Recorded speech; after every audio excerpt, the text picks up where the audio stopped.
Shalom beloved people. Banyak orang percaya, yaitu mereka yang telah ditebus dengan curahan darah Yesus, masih hidup dalam perasaan bersalah dan penuduhan di dalam hati mereka. Dan mereka tidak menyadari bahwa hal ini mengganggu hubungan mereka dengan Allah, mengganggu keintiman mereka dengan Allah, dan tidak kalah pentingnya, rasa bersalah dan penuduhan itu melemahkan dan mengkerdilkan iman mereka. Dan akhirnya, hal ini sangat mempengaruhi keefektifan doa-doa mereka. Bagaimana kita dapat dibebaskan dari rasa bersalah dan penuduhan? Bagaimana sebenarnya pandangan Allah kepada kita saat ini? Dan akhirnya, bagaimana kita dapat meningkatkan keefektifan doa-doa kita? Ibrani pasal 10 ayat 12 dan 14. Dikatakan demikian, tetapi ia, yaitu Yesus, setelah mempersembahkan hanya satu korban saja karena dosa, ia duduk untuk selama-lamanya di sebelah kanan Allah. Oleh satu korban saja, ia telah menyempurnakan untuk selama-lamanya mereka yang ia kuduskan. Bapak Ibu Saudara yang dikasihi Tuhan, firman Tuhan dalam kitab Ibrani ini menyatakan bahwa karena Kristus, Tuhan melihat kita tanpa cacat, celah, ketidaksempurnaan, atau kekurangan apapun juga. Sekali lagi, karena Kristus, Tuhan melihat kita tanpa cacat, celah, ketidaksempurnaan, atau kekurangan apapun juga. Sebagai orang-orang yang sudah menerima penebusan Kristus, sudah seharusnya kita berkata amin kepada pernyataan Tuhan ini. Sebab dengan berkata amin, kita sungguh menghormati Tuhan dan perkataan firman-Nya, serta pekerjaan penebusan yang Kristus telah selesaikan bagi kita di kayu salib. Lewat Ibrani 10 ayat 12 dan 14 ini, firman Tuhan ingin mengatakan kepada kita untuk kita tidak memiliki keraguan-raguan menyangkut kesempurnaan kita di mata Tuhan saat ini. Saat seseorang yang telah ditebus dengan curahan darah Yesus memandang dirinya sebagai orang yang tidak sempurna, tanpa sadar sebenarnya dia sedang tidak memandang kepada firman Tuhan, tetapi sedang memandang dan mengandalkan kekuatannya sendiri. Perkataan dalam ayat Ibrani 10 tadi, di mana dikatakan, ia duduk untuk selama-lamanya di sebelah kanan Allah, berbicara mengenai Kristus yang telah menyelesaikan pekerjaan penebusan yang dipercayakan Bapa kepadanya untuk menyelesaikan masalah dosa manusia. Sebagai perbandingan, kita ditunjukkan dalam pasal sebelumnya mengenai imam-imam dalam bait Allah perjanjian lama yang terus-menerus melaksanakan pekerjaan mereka yang tidak kunjung selesai. Sebab semua yang mereka lakukan hanyalah bayang-bayang dari pekerjaan penebusan yang dikerjakan Kristus kemudian di Golgota. Dengan ini, firman Tuhan menyatakan kepada kita bahwa kesempurnaan yang dinyatakan Allah dalam Ibrani 10 tadi adalah akibat pekerjaan Kristus dan bukan melihat kepada pekerjaan atau usaha rohani kita. Oleh sebab itu, dikatakan tadi bahwa seorang yang telah ditebus dengan curahan darah Yesus, saat dia memandang dirinya sebagai orang yang tidak sempurna, tanpa sadar sebenarnya dia sedang tidak memandang kepada firman Tuhan, tetapi sedang memandang dan mengandalkan kekuatannya sendiri. Orang itu sedang tidak memandang kepada pekerjaan penebusan Kristus yang telah selesai, tetapi memandang kepada performa pribadinya, dan dengan demikian dia sebenarnya sedang mengandalkan dirinya sendiri. Tanpa sadar, dia sedang meletakkan nilai performa pribadinya di atas nilai pekerjaan Kristus di kayu salib. Dia mungkin berpikir saat dia berkata, saya yang tidak sempurna ini. Dia sedang bersikap rendah hati. Mungkin pikirnya demikian. Tapi sesungguhnya itu adalah kerendahan hati yang salah. Sebab pada saat itu dia sedang gagal memahami nilai sebenarnya dari pekerjaan penebusan Kristus yang telah selesai dengan sempurna. Firman Tuhan dalam ayat 14 tadi mengatakan, sebab oleh satu korban saja, ia telah menyempurnakan untuk selama-lamanya mereka yang ia kuduskan.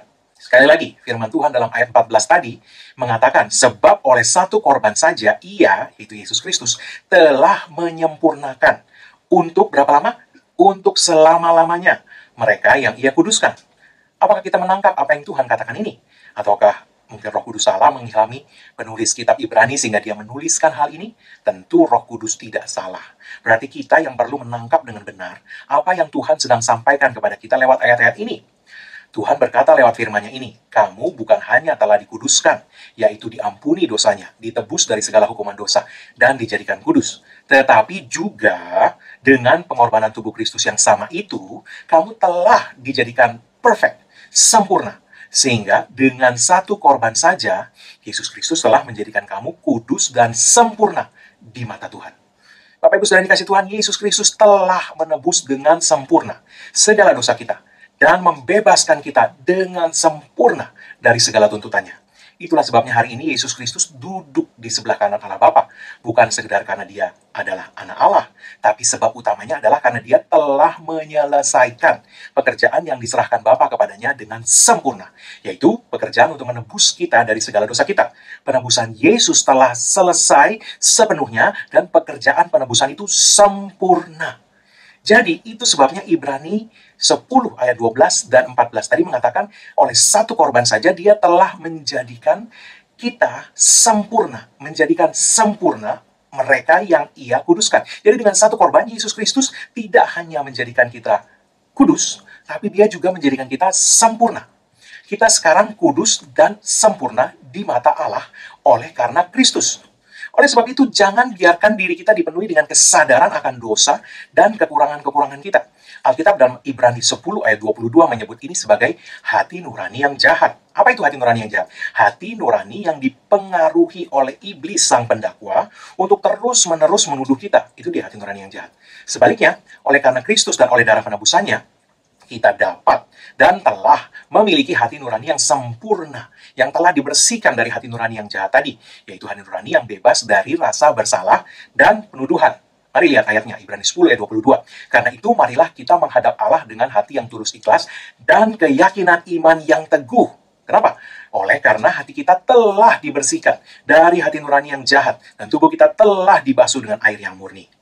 Setiap kali roh penuduhan ingin menanamkan rasa bersalah di dalam hati kita, dan kita mendapati bahwa kita sedang mulai dipenuhi dengan kesadaran akan dosa, dan bukannya kesadaran akan pekerjaan Kristus yang telah membebaskan kita dari dosa dengan sempurna, kesadaran akan kebenaran karena Kristus, maka kita dapat berkata dengan penuh keberanian percaya, terima kasih Tuhan Yesus untuk pekerjaan penebusanmu yang sangat luar biasa di kayu salib.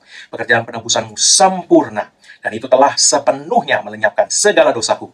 Roh Kudus, terima kasih karena Engkau terus mengingatkan aku akan kebenaran firman Tuhan mengenai penebusan Yesus yang sempurna, yang telah memerdekakanku sepenuhnya dari segala dosa. Terima kasih karena Engkau terus mengingatkanku bahwa kebenaranku saat ini bukanlah kebenaran karena perbuatan atau pekerjaanku sendiri, melainkan kebenaran yang aku terima sebagai anugerah. Kebenaran yang aku terima sebagai anugerah akibat penebusan Kristus. Terus ingatkan aku akan hal ini. Dan terutama, ingatkan aku saat aku gagal. Terus ingatkan aku bahwa aku telah dibenarkan sepenuhnya di hadapan Allah karena penebusan Kristus itu. Amin. Saudara-saudaraku, ini yang perlu kita ingat selalu. Bahwa Allah melihat kita di dalam Kristus. Dan di dalam Kristus, Allah melihat kita sempurna, tanpa cacat celah sekecil apapun. Allah melihat kita dibungkus dengan jubah kebenaran Kristus sendiri. Sebab kita ada di dalam Kristus. Karena itu Ibrani 10 ayat 22 tadi mengatakan, marilah kita menghadap Allah dengan hati yang tulus ikhlas dan keyakinan iman yang teguh. Ibrani 10 ayat 19-20 mengatakan, jadi saudara-saudara, oleh darah Yesus, kita sekarang penuh keberanian, dapat masuk ke dalam tempat kudus. Karena ia, yaitu Yesus, telah membuka jalan yang baru dan yang hidup bagi kita melalui tabir, yaitu dirinya sendiri. Jadi kita melihat dari ayat-ayat ini, dengan jelas ditunjukkan bahwa kebebasan dari rasa bersalah itu berhubungan langsung dengan keyakinan iman yang teguh dan keberanian percaya kita. Jadi ketika kita dibebaskan dari hati nurani yang jahat, maka itu berhubungan sangat erat dengan keyakinan iman yang teguh dan keberanian percaya yang kita miliki. Bapak Ibu sekalian kasih Tuhan, tanpa kebebasan dari rasa bersalah, kita tidak memiliki keyakinan iman untuk menghadap Allah dengan penuh keberanian percaya. Itu fakta.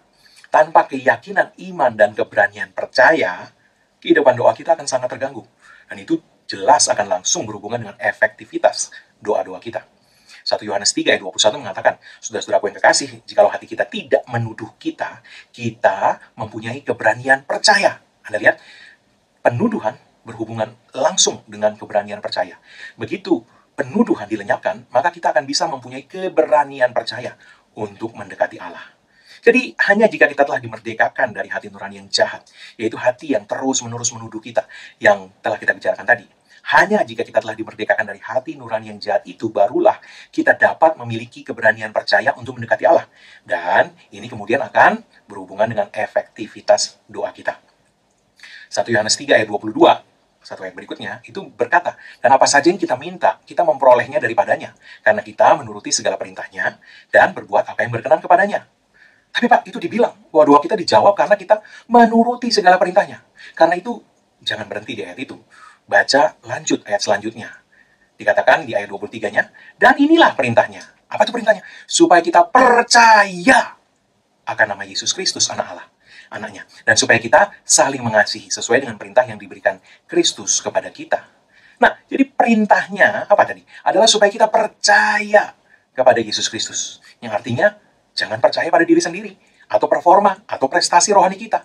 Jangan bergantung pada diri sendiri, kepada kesempurnaan perbuatan kita. Tapi percayalah kepada Yesus, dan bergantunglah kepada kesempurnaan penebusannya atas kita. Masih ada lagi, satu Pak. Itu di ayat 22 dikatakan, kita berbuat apa yang berkenan kepadanya. Nah, mari kita lihat. Izinkan firman Tuhan menjelaskan dirinya sendiri. Lihat Ibrani 11 ayat 6. Dikatakan di sana, tetapi tanpa iman tidak mungkin orang berkenan kepada Allah. Tadi berbuat yang berkenan, tapi di sini dibilang tanpa iman tidak mungkin orang berkenan kepada Allah. Berarti apapun yang kita lakukan tanpa iman tidak berkenan kepada Allah. Jadi apa perbuatan yang berkenan kepada Allah itu? Jawabannya adalah iman. Yesus sendiri menegaskan hal ini. Yohanes 6 ayat 28-29 berkata, lalu kata mereka kepadanya, apakah yang harus kami perbuat supaya kami mengerjakan pekerjaan yang dikehendaki Allah? Ini tahu? Jawab Yesus kepada mereka, inilah pekerjaan yang dikehendaki Allah.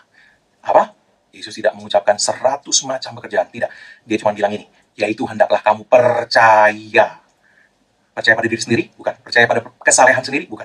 Percaya kepada Dia yang telah diutus Allah. Itu. Jadi, perbuatan yang berkenan kepada Allah itu bukan 100 macam perbuatan dan kesalehan, bukan. Tapi adalah iman percaya kepada Dia yang diutus Allah, yaitu Yesus Kristus. Percaya pada Yesus. Apa pekerjaan yang diperkenan Allah? Pekerjaan yang tidak mengandalkan diri sendiri. Dibalik, apa pekerjaan yang tidak diperkenan Allah? Pekerjaan yang mengandalkan diri sendiri. Bukan sekedar berbuat dosa, tapi apapun pekerjaan yang mengandalkan diri sendiri. Bahkan pekerjaan rohani sekalipun, tapi kalau dilakukan dengan mengandalkan diri sendiri, mengandalkan kesalehan sendiri, dan tidak mengandalkan Kristus dan anugerah kebenaran yang diberikannya, semua itu tidak berkenan kepada Allah.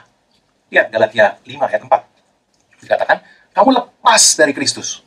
Jikalau kamu mengharapkan kebenaran oleh hukum Taurat, artinya kalau kamu mengharapkan kebenaran karena perbuatanmu berusaha memenuhi hukum Taurat, kamu lepas dari Kristus, kamu hidup di luar kasih karunia.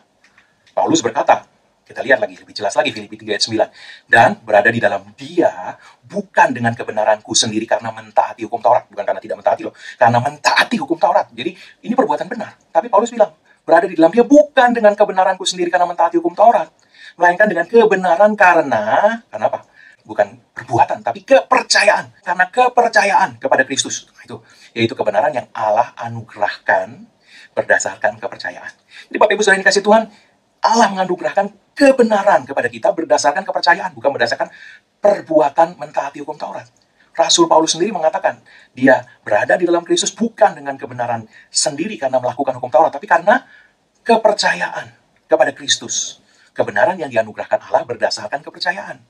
Jadi kalau kita kembali lagi ke dalam 1 Yohanes 3 ayat 22 tadi, ayat ini sebenarnya mau mengatakan apa? Ayat ini mau berkata, apa saja yang kita minta, kita memperolehnya daripadanya, karena kita menaruhkan iman kita tidak pada diri sendiri, performa rohani kita sendiri, tapi kepada Kristus, kepada pekerjaan penebusan yang sempurna yang telah membebaskan kita dari dosa dan menjadikan kita kudus dan sempurna di mata Allah. Ini loh, ini iman yang membuat doa kita menjadi efektif. Iman apa? Iman tidak pada perbuatan kesalehan sendiri, tidak. Tapi iman kepada Kristus dan pekerjaan penebusannya yang sempurna, yang telah menjadikan kita kudus dan sempurna di mata Allah. Iman ini yang menjadikan doa-doa kita menjadi efektif. Maka dikatakan apa saja yang kita minta, kita memperolehnya daripadanya. Karena iman kepada Kristus dan penebusannya. Karena iman itu membebaskan kita dari rasa bersalah yang selama ini membelenggu iman kita. Dan kebebasan ini menyebabkan kita dapat memiliki keyakinan, iman, dan keberanian percaya saat menghadap Allah.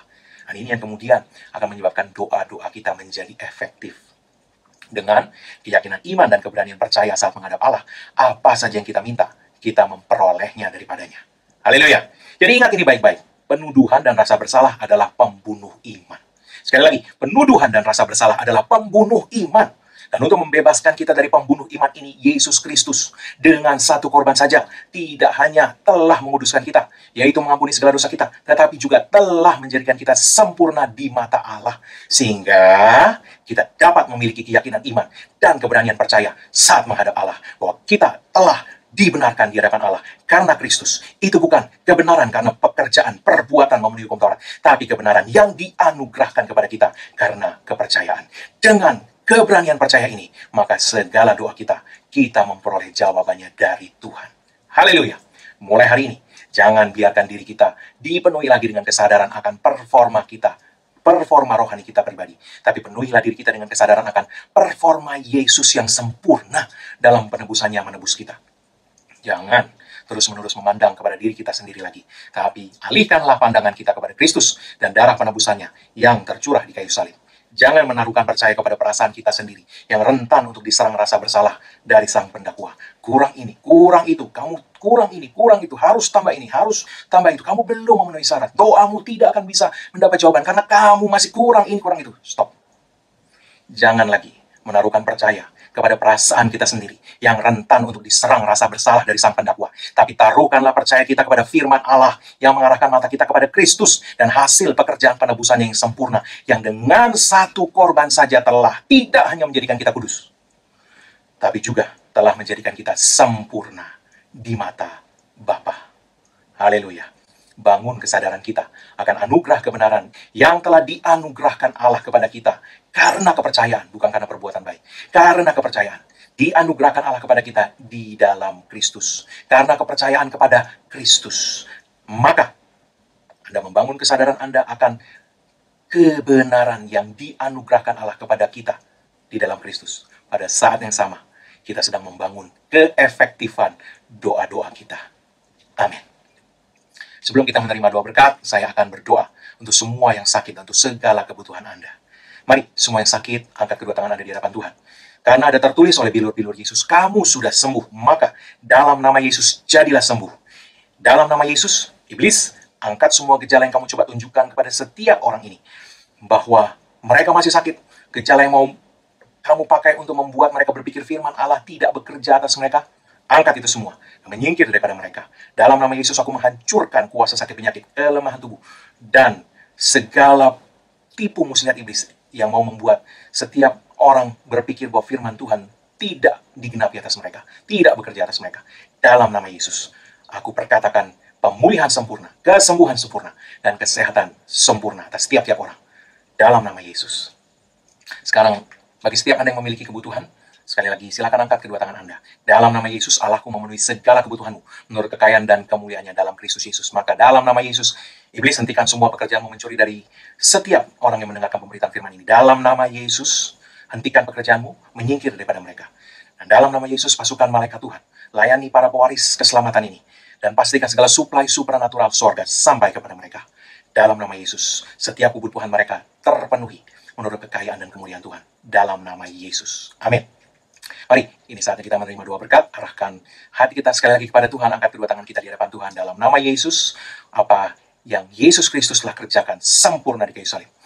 Karena pekerjaannya itu, maka hari ini tidak ada lagi penghukuman bagi setiap orang yang ada dalam Kristus Yesus. Engkau telah ditebus, harganya telah dibayar lunas. Oleh karena itu, tidak ada lagi kutuk berlaku atas hidupmu. Yang ada hanyalah berkat Tuhan tercurah berlimpah-limpah, memberkati engkau dalam segala hal. Oleh berkat Tuhan itu, engkau naik terus, tidak turun. Kau jadi kepala bukan ekor. Apapun yang disentuh tanganmu dibuat Tuhan berhasil. Dengan panjang umur, Tuhan mengenyangkan engkau. Dan Tuhan memperlihatkan kepadamu keselamatan daripadanya. Umurmu minimal 120 tahun. Dan dipenuhi dengan hari-hari yang baik dari Tuhan. Tidak ada yang jahat mendekat kepadamu, dan tidak ada tulah mendekat kepada kemah kediamanmu. Sebab tempat perlindunganmu dan kubu pertahananmu, Allahmu yang kau percayai. Dalam nama Yesus. Amin.